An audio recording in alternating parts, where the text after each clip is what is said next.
Hello friends, this is Richa Surega. Friends, आप सभी का बहुत बहुत स्वागत है हमारे इस डिजिटल क्लासरूम में। फ्रेंड्स, हम अपनी इस रिसर्च एप्टीट्यूड की सीरीज को आगे बढ़ाते हैं और आज हम आपसे बात करने वाले हैं जो भी हमारे PYQ हैं।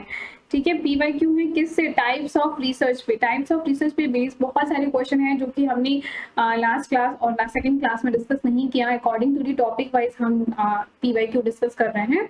तो वो जो क्वेश्चंस रह गए जो डिस्कस नहीं किए, वो इस वीडियो में मैं आपके साथ क्वेश्चन शेयर करने वाली हूँ। तो इस सेशन में हम सिर्फ क्वेश्चन करेंगे जो भी हमारे प्रीवियस ईयर में आए हुए क्वेश्चन है। और टॉपिक कौन सा होगा? Types of research. ठीक है, तो स्टार्ट करते हैं। फर्स्ट क्वेश्चन देखिए आपकी स्क्रीन पर है। फर्स्ट क्वेश्चन क्या कहता? In which of the following research method empirico inductive paradigm is employed. तो एम्पिरिको इंडक्टिव पैराडाइम आपको बताया था ना, एक होता है एम्पिरिको इंडक्टिव और एक होता है हाइपोथेटिको डिडक्टिव। ठीक है, तो एम्पिरिको इंडक्टिव क्या होता है? ये हमारा क्वालिटेटिव होता है। और हाइपोथेटिको डिडक्टिव क्या होता है वो आप कमेंट सेक्शन में लिख के बताइएगा। ठीक है, तो इंडक्टिव में क्या होता है? बॉटम अप अप्रोच, यानी कि यहाँ पे छोटी छोटी प्रॉब्लम, यानी कि प्रॉब्लम यहाँ पर नीचे होती है और सोल्यूशन उसका यहाँ पर होता है। ठीक है, सो यहाँ पे इस तरीके से चलते हैं। ये होती है बॉटम अप अप्रोच और ये होती है क्वालिटेटिव रिसर्च। अब देखते हैं कौन कौन से ऑप्शन में है। एथनोग्राफिक रिसर्च के बारे में बोल रहा है, केस स्टडी से रिलेटेड बात कर रहा है, एक्सपोज फैक्टो मेथड, ठीक है, नैरेटिव मेथड और एक्सपेरिमेंटल मेथड। तो देखिए एक्सपेरिमेंटल मेथड में क्या होता है, हमारे पास प्रॉब्लम पहले होती है, हम उसका सोल्यूशन फाइंड आउट करते हैं। तो ये तो हो गई क्वांटिटेटिव और ये हो गई डिडक्टिव अप्रोच। ठीक है, एक्चुअली ये कैसे है? डिडक्टिव अप्रोच है। हमसे कैसा पूछा है? इंडक्टिव पूछा है। अच्छा, नैरेटिव का मतलब क्या हुआ कि किसी चीज का पता लगाना स्टोरी टेलिंग के थ्रू। स्टोरी कई सारी स्टोरी आई कि स्टोरी के थ्रू हम चीजों का पता लगा रहे हैं। तो ये कैसा हो गया? ये इंडक्टिव हो गया, यानी कि कुछ चीजें हमें पहले से पता है, उनसे हम फाइंड आउट कर रहे हैं। तो ये हुआ इंडक्टिव। ठीक है, एक्सपोज फैक्टो का मतलब क्या हुआ कि जब कोई घटना घट गई है, अब उसको डिस्क्राइब करना। तो ये तो मतलब यहाँ पे हम कोई नई प्रॉब्लम या कोई एक नया उसका सोल्यूशन तो नहीं फाइंड आउट कर रहे, केवल वेरिएबल को डिस्क्राइब कर रहे हैं। तो ये कैसी हो गई? ये तो हो गई डिडक्टिव अप्रोच। ठीक है, तो ऑप्शन सी नहीं होगा और ई नहीं होगा। अब देखिए ई यहाँ पर है, ये कैंसिल हो जाएगा, ये कैंसिल हो जाएगा, ये कैंसिल होगा, तो आंसर तो आपका आ गया। ठीक है, एथनोग्राफिक रिसर्च क्या होती है वो मैंने आपको पहले भी बताया हुआ है। अगर अभी तक आपने नहीं देखा है लेक्चर तो आप देख लीजिए उसको। ठीक है, तो इसका आंसर हो गया सी हमारा, A B D। Now move on next question. Research design that need to collect factual information on continuing base is classified as। अब यहाँ पर कह रहा है कि कौन सा यहाँ पे रिसर्च डिजाइन होगा जहाँ पे हम needs to collect factual information, हमें कंटिन्यूस बेसिस पे डेटा को कलेक्ट करना होगा। ठीक है, वो कौन सा रिसर्च डिजाइन होगा? तो ऑप्शन है longitudinal, pre and post study, cross sectional and double control system. तो देखिए आप बार बार डेटा को कलेक्ट कर रहे हैं ना, क्योंकि आपको कंटिन्यूइंग बेसिस पे आपको डेटा को क्लासिफाई करना है। एक बार किया, फिर किया, बार बार हमें डेटा कलेक्ट करना पड़ा है। So it is the longitudinal. Cross sectional में तो सिर्फ पॉइंट ऑफ टाइम में, एक बार में, कंटिन्यूस नहीं होता, सिर्फ एक पॉइंट ऑफ टाइम पे क्या मतलब क्या है, वेरिएबल्स के बीच में क्या रिलेशन है या क्या चीजें हैं उनको समझाना, क्या सिचुएशन है वो बताना पर्टिकुलर टाइम पे, वो क्रॉस सेक्शनल होता है। सो यहाँ पे आपका लॉन्गिट्यूडनल होगा। Now move on third question. Third question क्या कहता? In which of the following research paradigms, यानी कि इसमें बताना है कौन सा research paradigm focus on concern on interpreting reality in terms of participant perspective.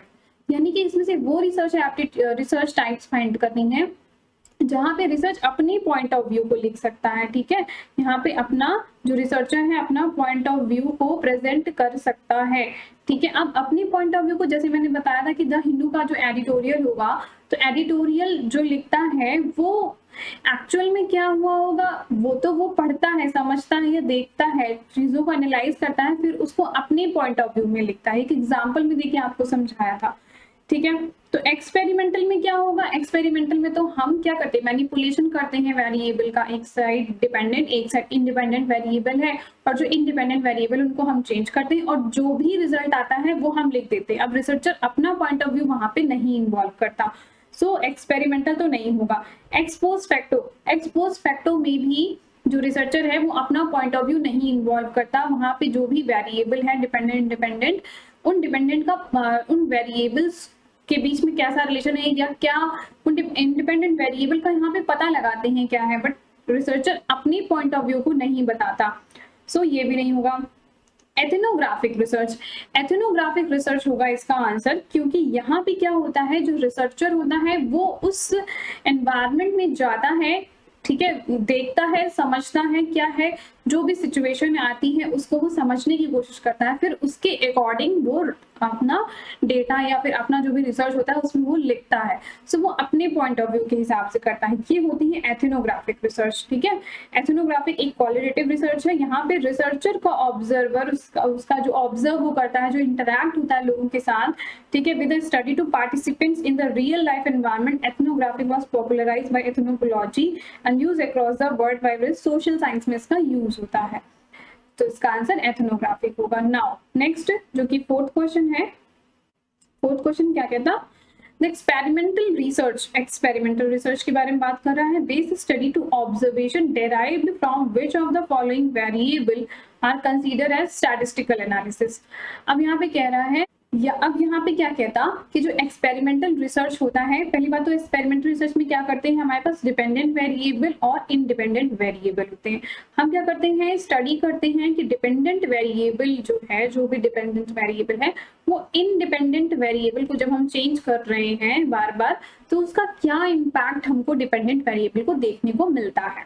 तो यहाँ पे ये कह रहा है कि experimental research based study observation derive from which of the following variable consider statistical analysis. हम किसका स्टैटिस्टिकल एनालिसिस करते हैं, तो हम डिपेंडेंट वेरिएबल का स्टैटिस्टिकल एनालिसिस करते हैं, क्योंकि इंडिपेंडेंट वेरिएबल को तो हम चेंज कर करके चेक करते हैं, इसका इम्पैक्ट देखते हैं। जैसे समझिए इसको एक एग्जाम्पल के थ्रू, जैसे डिपेंडेंट वेरिएबल की अगर बात करें तो क्या हो गया, स्टूडेंट, ठीक है, स्टूडेंट्स यहाँ पर हो गए, और यहाँ पर क्या हो जाएगा, टीचर, या फिर और भी कई सारी चीजें हो सकती हैं, बट मैं बेसिक लेती हूँ कि स्टूडेंट और टीचर।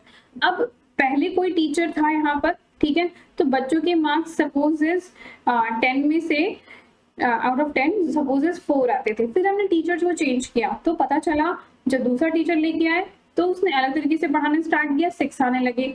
कोई दूसरा टीचर लेके आए तो 10 आउट ऑफ 8 आने लगे। फिर लगा कोई दूसरा टीचर लेके आते शायद और बेटर हो जाए, तो पता चला कि 5 आने लगे। तो यहाँ पर हम क्या कर रहे हैं, स्टैटिस्टिकल एनालिसिस क्या कर रहे हैं, स्टूडेंट का देख रहे हैं, और स्टूडेंट क्या है, वो डिपेंडेंट वेरिएबल है। तुम किसकी स्टडी करते हैं, डिपेंडेंट वेरिएबल की स्टडी करते हैं, ठीक है।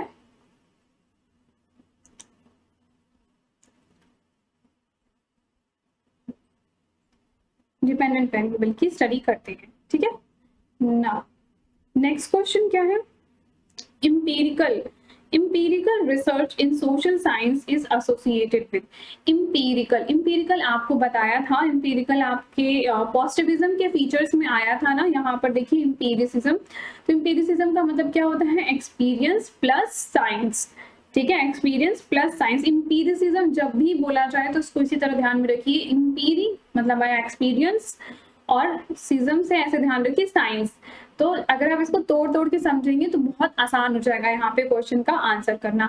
अब देखिए यहाँ पे क्वेश्चन क्या कहता कि इंपीरिसिज्म जो है वो कौन सी ऐसी रिसर्च के साथ एसोसिएटेड है। तो अभी मैंने बताया कि ये चीजें जो है पॉजिटिविज्म में मैंने आपको समझाई थी, तो आपको देख के ही आंसर में लग रहा होगा कि इसका आंसर जो है पॉजिटिविज्म हो जाएगा, ठीक है। Now next क्या है, the time frame in which the study explore a situation or a problem is also called। यानी कि कह रहा है कि एक टाइम फ्रेम कोई चीज होती है, कुछ मतलब टाइम फ्रेम है, एक पर्टिकुलर एक टाइम फ्रेम हो गया, in which a study express a situation, जहाँ पे एक सिचुएशन को एक्सप्रेस किया जा रहा है, किसी प्रॉब्लम को बताया जा रहा है, उसको और क्या कहा जाएगा, सो उसको बोलते हैं रेफरेंस पीरियड, ठीक है। रेफरेंस पीरियड क्या होता है, it refer to the time frame, ये टाइम फ्रेम को रिफर करता है in which study is exploring phenomena, situation और अ प्रॉब्लम, जहां पर एक टाइम फ्रेम जहां पर किसी सिचुएशन को डिस्क्राइब किया जाए। सो इसका आंसर क्या होगा, रेफरेंस पीरियड, ठीक है। नाउ नेक्स्ट क्वेश्चन क्या कहता, in which type of the qualitative research design individual story to describe the life people and explore। कह रहा है किसी इंडिविजुअल को जब स्टोरी की तरह कोई चीज बताना, तो अभी मैंने फर्स्ट क्वेश्चन में बताया कि नैरेटिव में क्या होता है, हम चीजों को स्टोरी की तरह बताते हैं, ठीक है। ये एक तरह की क्वालिटेटिव रिसर्च होती है। यहाँ पे देख लीजिए कि नैरेटिव जो रिसर्च है that can be defined collecting analysing account of people tell to describe the experience. लोग अपने एक्सपीरियंस को डिस्क्राइब करते हैं, स्टोरी की तरह बताते हैं। ऑफर इंटरप्रिटेशन इन विच, और ऑफर करते कि आप मतलब मैंने बता दिया, अब आप उसको अपने हिसाब से समझो, और इंटरप्रिटेशन भी बताते हैं, ठीक है। In which the story themselves become the raw data. जो स्टोरी होती है वो रॉ डेटा के फॉर्म में होती है। This approach has been use made discipline to learn about the culture, historical experience, identity, life style, interview, ठीक है, लाइफ स्टाइल। और यहाँ पर डेटा कलेक्ट कैसे किया जाएगा, ये डेटा कलेक्शन का मेथड है कि किस तरीके से नैरेटिव रिसर्च में डेटा कलेक्ट किया जाएगा। अब किसी जगह का मुझे एनालिसिस करना है कि वहां पे लोग कैसे रहते हैं, क्या उनका सर्वाइवल होता है, क्या ऑक्यूपेशन होती है, क्या वो खाते हैं, उनका कल्चर क्या है, इस तरीके की चीजों को मुझे जानना है, तो मैं उनसे इंटरव्यू ले सकती हूँ, ठीक है। लाइफ हिस्ट्री उसके बारे में जान सकती हूँ, जर्नल्स, ठीक है, कुछ फोटोग्राफ्स वगैरह देख करके पता लगा सकते हैं। तो इस तरह की चीजों से हम पता लगाते हैं नैरेटिव रिसर्च में, ठीक है। अब एथनोग्राफिक में क्या होता है, अब यहाँ पे देखिए दो ऑप्शन था आपका, एथनोग्राफिक भी था और नैरेटिव भी था, बट यहाँ पे क्वालिटेटिव रिसर्च है, तो क्वालिटेटिव तो ये दोनों ही हो गया, ठीक है। आपका ग्राउंडेड थ्योरी भी एक तरीके से क्वालिटेटिव हो गया, क्योंकि यहाँ पे हम बॉटम अप अप्रोच होती है। Individual story to describe the life people explore. अब यहाँ पे स्टोरी बोला, जब स्टोरी बोलेगा तो नैरेटिव हो जाएगा, ठीक है। एथनोग्राफिक में क्या होता है, जो पार्टिसिपेंट, यहाँ पे स्टोरी की बात होगी, ठीक है। और जब जो पार्टिसिपेंट है या जो भी रिसर्चर है वो वहां पे जा करके चीजों को ऑब्जर्व करेगा, पार्टिसिपेंट यानी कि वहां पे जाके इन्वॉल्व होगा, तब जो रिसर्च होती है वो आपकी एथनोग्राफिक होती है, ठीक है। सो यहाँ पे जो आंसर आपका हो जाएगा वो नैरेटिव रिसर्च होगा। एथनोग्राफिक एक क्वालिटेटिव रिसर्च है, यहाँ पे रिसर्च क्या करता है, ऑब्जर्व करता है। जो ऑब्जर्व करेगा तो एथनोग्राफिक, जब स्टोरी टेलिंग की बात आएगी तो narrative. While presenting the research outcome and sharing the same other, in which of the following type of the research style has been impersonal? अब देखिए यहाँ पे क्या कहता है कि जो रिसर्चर है वो अपना पॉइंट ऑफ व्यू ना लिखे, ठीक है। यहाँ पे इम्पर्सनल होके काम करना है, पॉइंट ऑफ व्यू, तो यहाँ पे रिसर्चर अपने पॉइंट ऑफ व्यू को ना बताए, यानी कि जो था एज इट इज बताना है, अपने पॉइंट ऑफ व्यू को वहां पे इन्वॉल्व नहीं करना है। ऐसी कौन सी रिसर्च है, तो एथनोग्राफिक में तो पार्टिसिपेंट जाकर के ऑब्जर्व करेगा, ऑब्जर्व करेगा तो इंटरप्रिटेशन तो मेरे अकॉर्डिंग होगा ना। जब मैं जाऊंगी कहीं पे कुछ ऑब्जर्व कर रही हूँ तो मेरा अपना पॉइंट ऑफ व्यू होगा, मैं उसको अपनी तरीके से देखूंगी और सोचूंगी, ठीक है। Action research, casual comparative x post facto research. ये जो एक्स पोस्ट फैक्टो रिसर्च होती है, यहाँ पर जो पार्टिसिपेंट ऑब्जर्वेशन होता है उसका पॉइंट ऑफ व्यू मैटर नहीं करता है, तो इसका आंसर सी होगा, ठीक है। नाउ नेक्स्ट क्वेश्चन क्या है, विच of the following research is cyclic in nature. Cyclic का मतलब क्या हुआ कि एक बार हो गई, दोबारा हो गई, फिर मतलब वो जैसे कि ए बी सी और डी है, तो पहले ए से शुरुआत हुई, बी पे गए, सी पे गए, डी पे गए, फिर ए पे शुरुआत हो गई, बी, मतलब बार बार चलती ही जा रही है। सो वो आपकी रिसर्च होती है एक्शन रिसर्च, ठीक है। एक्शन रिसर्च के और भी फीचर होते हैं, अगर अभी तक आपने नहीं देखा तो वो वाले वीडियो में आप जा करके देख सकते हैं। The study of why does useful living result to heart attack. यहाँ पे क्या कह रहे हैं कि अगर हम स्टडी करें, कि स्टडी कर रहे हैं, ठीक है, व्हाई डज स्ट्रेसफुल लिविंग, अगर बहुत लोग हमेशा बहुत स्ट्रेस में रहते हैं तो उसका आउटकम क्या आता है, लोगों को हार्ट अटैक आ जाता है, ठीक है। कैन बी क्लासिफाइड, तो वहां पर कौन सा रिसर्च होगा, क्या वो डिस्क्रिप्टिव रिसर्च होगी, क्या वो एक्सप्लेनेटरी रिसर्च होगी, क्या वो कोरिलेशनल रिसर्च होगी, क्या वो फीजिबिलिटी रिसर्च होगी। तो इसका आंसर क्या होगा, एक्सप्लेनेटरी रिसर्च। एक्सप्लेनेटरी रिसर्च क्यों होगा, क्योंकि जो प्रॉब्लम है, दो वेरिएबल के बीच में जो प्रॉब्लम आ रही है यहाँ पे, स्ट्रेसफुल लिविंग और हार्ट अटैक, ये दो चीज है, उसको एक्सप्लेन करना है, एक्सप्लेनेटरी, उसको डेप्थ एनालिसिस करके बताना है। तो इसका आंसर क्या हो जाएगा, explanatory research. So friends, I hope कि आपने काफी इंजॉय किया होगा रिसर्च एप्टीट्यूड में ये टाइप्स ऑफ रिसर्च पे बेस्ड जो क्वेश्चंस थे। सो फ्रेंड्स, इस वीडियो में इतना ही। अगर आपको फिर भी किसी भी क्वेश्चन में डाउट आ रहा है टाइप्स ऑफ रिसर्च में या किसी भी चीज में, तो आप कमेंट सेक्शन में लिख के बताइए, या फिर आप मुझे टेलीग्राम पे बात कर सकते हैं। टेलीग्राम पे आप मुझे मैसेज कर सकते हैं। और thank you for watching my video.